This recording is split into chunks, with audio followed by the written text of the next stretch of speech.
Bu dulu singkat, jelas, Ya. dan padat. Ya. Langsung saja. Silakan. Baik, terima kasih Pak Zulkifli, sangat-sangat impresif.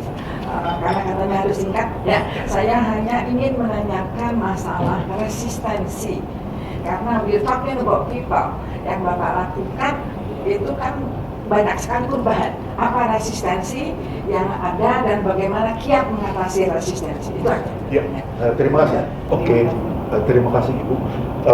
Pak Zul, karena waktu terbatas mungkin waktu untuk menjawab sekitar 5-7 menit. Maaf. Terima kasih. Resistensi. Saya jawab aja ya. Ya. Mudah-mudahan suara saya ditangkap. Kalau kita melakukan perubahan, sudah pasti kita menghadapi 3 kelompok.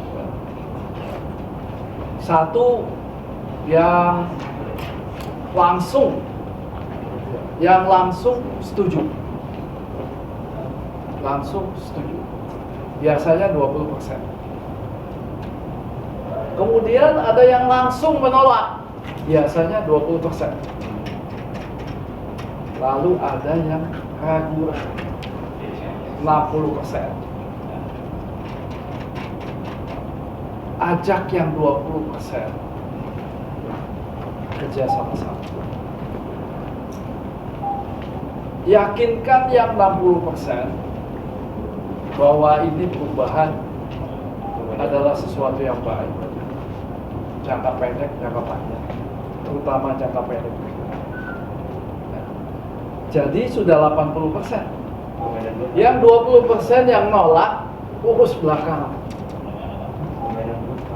saja. Gak usah diurusin di depan, pusing kalau kita ngurusin 20% orang yang sejak awal dengan segala motifnya itu tidak mau menghadapi, tidak mau mendukung. Kuncinya tadi saya sampaikan di awal. Bagaimana kita bisa merumuskan masalah itu juga berhubungan dengan pertanyaan yang kedua. Dan mencari jalan untuk melakukan mengatasi permasalahan.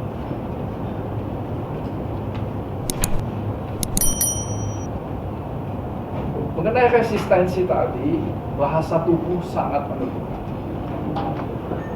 Bahasa tubuh sangat. Kita jadi di root itu ya, dari ujung rambut sampai ujung kaki itu diperhatikan orang terus itu, ya. Apa aja. Jadi jangan coba-coba lakukan hal-hal aneh-aneh, ya. Karena pasti ketahuan dan pasti diceritakan kemana-mana. Even istri saya pun diperhatikan. Wujud itu seperti ini, dia suka pakai tas ini, dia suka begini, dia suka begitu, ya. Jadi saya pesan sama istri saya, kamu hati-hati ya, kamu juga diperhatikan, bukan cuma saya. Kalau saya sih sudah biasa saya diperhatikan gitu, ya. Nah jadi kita kurangilah hal-hal yang aneh-aneh, kecil-kecil, ya, gitu. Apalagi bohong, ya. Jangan konflik of interest. Kita sendiri konflik of interest. Semua teman kita datang, lalu kita entertain, ya. Kita panggil anak buah, kamu bantuin dia, kamu bantuin dia, kamu bantuin. Ah, kata anak buah sama aja dengan yang sebelumnya nih. Never. Anak saya tidak pernah datang ke kantor, ya. Adik saya tidak pernah ke kantor, karena saya katakan, kamu jangan pernah datang ke kantor. Kamu membuat masalah sama saya. Ya. Jadi resistensi. Ya. Nah, mengenali permasalahan dan bagaimana kita mencari peluang untuk perbaikan, short term, long term. Kita tanya saja orang dalam, ya. Tapi biasanya tidak cukup. Banyak teman-teman saya tidak setuju sama saya. Saya katakan, kita butuh orang dalam dan kita butuh konsultan. Saya pakai dua-duanya. Teman saya banyak yang bilang, konsultan, omong doang. Ya, saya bilang memang dia dibayar untuk ngomong. Jadi ya sudah, kita bayar aja dia untuk ngomong gitu. Ya.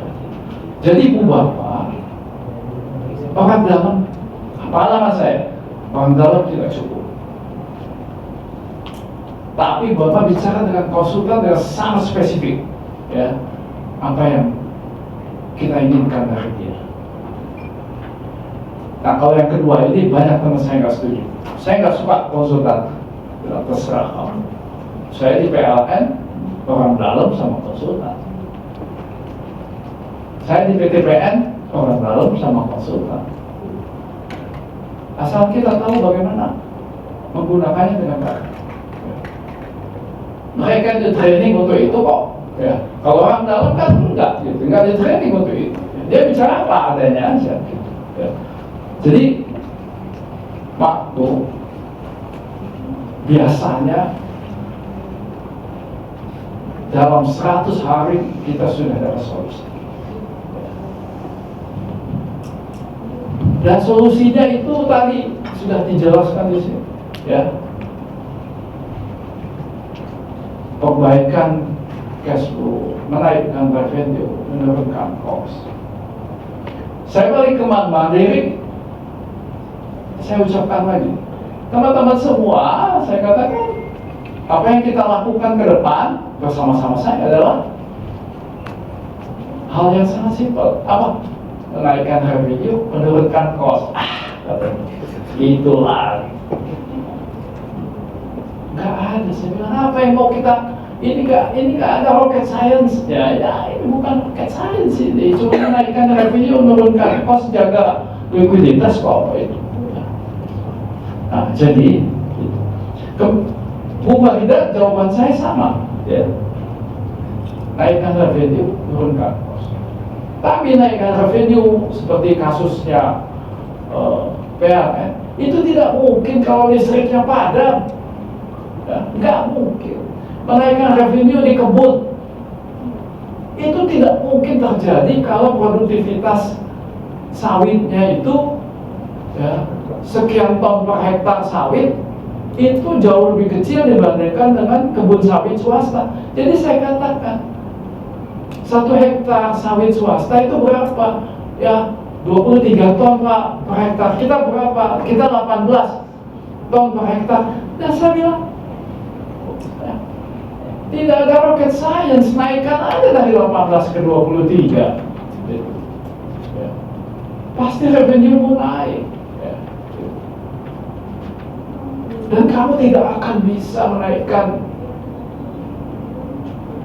produktivitas kalau, nah ini dia, baru dia tercenung ya, kalau kamu tidak melakukan replanting. Lakukan replanting, tebang pohon yang tua, tanam yang baru. 5 tahun yang akan datang kamu akan menuai sawit dari kebun yang baru. Jadi tidak pernah ada komod PTPN mengatakan mari kita lakukan replanting dengan disiplin. Jadi kalau mengenai cost, tinggal kita daftar aja cost yang paling tinggi apa sih, OPEX-nya apa sih, SDM, ya, kemudian biaya marketing, biaya umum dan lain-lain. Ya, kita tinggal bandingkan saja OPEX per revenue-nya kita, OPEX per revenue-nya kebun swasta gimana sih? Gitu, ya. Saya bilang, ini kita OPEX per revenue-nya sekian, kebun swasta OPEX per revenue-nya sekian, kamu tidak efisien. Gitu, ya. 1 hektar kebun kita, pegawainya ada berapa? Oh, sekian Pak. 1 hektar kebun swasta berapa orang? Ya, pegawainya. kamu tidak efisien. Orang swasta cuma butuh sekian, kamu kumpul-kumpul ya di kebun beramai-ramai ya.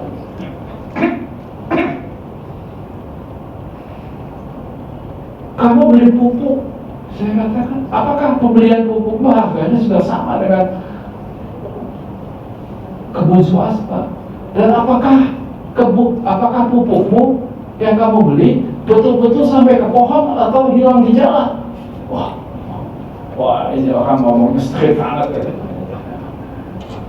Jangan-jangan bocor di jalan, saya bilang, seperti mobil Pertamina kencing ya. Saya ngomongnya straight Pak, karena tidak ada rocket science. Hampir semua perusahaan tidak ada rocket science. Hal-hal biasa dilakukan dengan disiplin, dengan budaya kerja yang baik, capai target ya. Dan kalau tidak capai target tidak ada alasan ya. Pak, kami tidak ya, target revenue ya. Dia pulang, target revenue. Ada kolom ketiga yang sangat dicintai oleh semua pegawai. Kolom itu judulnya adalah kolom keterangan. Jadi di kolom itu dituliskan semua alasan kenapa dia tidak capai target. Saya bilang, bulan depan kolom keterangan dihapus. Pak, gimana kami membuat alasan? Di mana tempatnya? Saya bilang, saya tidak butuh alasan. Yang saya butuhkan capai target, bukan alasan. Alasan urusanmu, bukan urusan saya. Diam. Nah, alasan bukan urusan saya bilang itu urusanmu. Ya. Target adalah janji adalah hutang. Saya bilang gitu. Inti pesan, mencari solusi, meraih prestasi.